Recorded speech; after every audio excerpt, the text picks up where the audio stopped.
माता पार्वती बोली, बरगद के पेड़ के नीचे पड़े रहते हो, लक्ष्मी के घर में ऐसा आलीशान मकान है, भवन है, और हम बरगद के पेड़ के नीचे पड़े।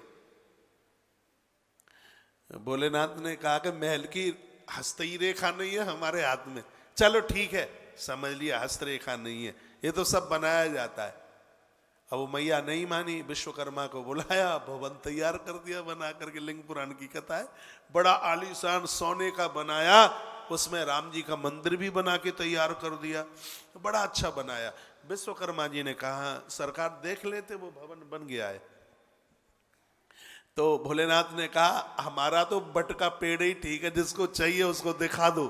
सो अम्मा पार्वती को दिखाया, वो सब मैया को बड़ा पसंद आ गया। मैया ने कहा मकान तो बड़ा आलीशान बना है, इसका गृह प्रवेश मजबूत होना चाहिए, सगरे देवताओं को न्योता दो, सब आवे गृह प्रवेश में। भोलेनाथ ने नंदी को कहा कि जाओ भाई साहब, न्योता दे के आ जाओ। आताल पाताल सुतल तलातल सब जगह गया। अब एक दिन बैठक हुई, कहा कि मंत्र कौन ज्यादा बढ़िया बोल सकता है। नारद जी ने कहा हम बता देते हैं ना, आपका चेला बड़ा विद्वान है, उसी को बुला लो। सो दसान रावण को न्योता दिया। उस जमाने में रावण से विद्वान था नहीं कोई वेदोक्त ब्राह्मण, ब्रह्मा जी का चेला है। हाँ, ब्रह्मा जी पढ़ाने को जाते थे। तो वो आया तो चौकन्ना हो गया, देखते ही विश्वकर्मा ने बनाया था। तो मंत्र पढ़े और बड़ा अद्भुत गृह प्रवेश कराया गया। तो कोई भी पूजा पाठ कराओ, दक्षिणा ना दो तो उसका कोई फल नहीं मिलता। तो भोलेनाथ ने कहा ऐसा करो, आप दक्षिणा कुछ मांग लेते। तो थोड़ी से हाथ लगा के बैठा रावण, कहने लगा अब जो चाहिए वो आप देंगे नहीं, इसलिए छोड़ो, हम वैसे ही हमने करा दिया। भोलेनाथ ने कहा सुनो, भले ही बरगद के नीचे रहता हूँ, मांगने वाले को खाली हाथों से नहीं जाने देता। यही तो उदार व्यक्ति की महिमा है। मांगो क्या चाहिए, का दे दोगे। भोलेनाथ ने कहा भाई ऐसा क्यों तू बोल रहा है, तू मांग। और शंकर जी को तो सब पता है कि क्या मांगेगा, क्योंकि गुरुओं को चेलों के बारे में खूब पता होता है, तो उनको तो पता था ये मांगेगा क्या। तो उसने कहा बाबा ये सोने के महल का तुम क्या करोगे, गृह प्रवेश की दक्षिणा में हमें दे दो। भोलेनाथ ने कहा दिया,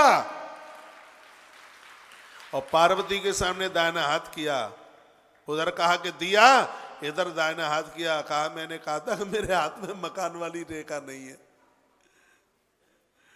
फिर महादेव बोले कि कुछ कम तो नहीं रह गया, क्योंकि पूजा के बाद एक विसर्जन होता है, चौकियों पर देवताओं को भेजा जाता है, तो वहां भी जजमान को दक्षिणा देनी पड़ती है। अब देवों का आह्वान किया, उनको विसर्जन करना था। कहा कि अब विसर्जन की दक्षिणा में क्या चाहिए। तो कहा प्रभु भवन तो मिल गया, इतनी सुंदर गौरा का तुम क्या करोगे, इसमें रहने वाली तो दे दो। भोलेनाथ ने कहा ये भी दिया। ऐसा त्यागी, ऐसा दानी कहां मिलेगा है। इतना बड़ा त्यागी जो घरवाली को उठा के दे दे, वो तो बड़े बड़भागी हैं जो महादेव के भगत हैं। और ये कह करके मुझे आनंद आ रहा है, इतना बड़ा त्याग न होता उस महादेव को, तो बांसुरी बनाकर कृष्ण उसे अपने अधरों के ऊपर नहीं रखते। आज जो बहुत महात्यागी हैं, इतना बढ़िया जीवन जी रहे हैं, यह उनके प्रारब्ध की जिंदगी भी है। पूर्व में जैसा करके आए हैं वह आज स्पष्ट दिखाई देता है। तो वही महादेव वेणु बन करके आए, इसलिए 10वें स्कंद भगवान श्री कृष्ण का हृदय है। 10वां स्कंद, और 10वें स्कंद में जो वेणु की महिमा है, 21 नंबर के अध्याय में जो वेणु गीत है, जो इस वेणु गीत को सुनाता है, उसमें हरि और हर दोनों के दोनों प्रसन्न हो जाते हैं, दोनों आते प्रसन्न, क्योंकि हर है वेणु और नारायण आकर के बने हैं कृष्ण। तो हरि और हर दोनों कभी एक दूसरे से कभी अलग नहीं हो सकते। नारायण के पास में जो चक्र है सुदर्शन, वो भगवान शंकर ही चक्र बन गए। ये कथा शिव महापुराण में आती है। भगवान भोलेनाथ चक्र बनकर नारायण के हाथ पर रहते हैं। ये कथाएं बड़ी अद्भुत हैं। पता नहीं वर्तमान समय में लोग एक दूसरे का क्यों विरोध करते हैं, है? महादेव के पुजारी नारायण के पुजारियों का विरोध, और विष्णु के पुजारी हैं वो उनकी आलोचना करते हैं। लेकिन ये देवता एक दूसरे से अलग नहीं है, इसलिए तो कृष्ण की धरती पर गोपेश्वर पूजे जाते हैं।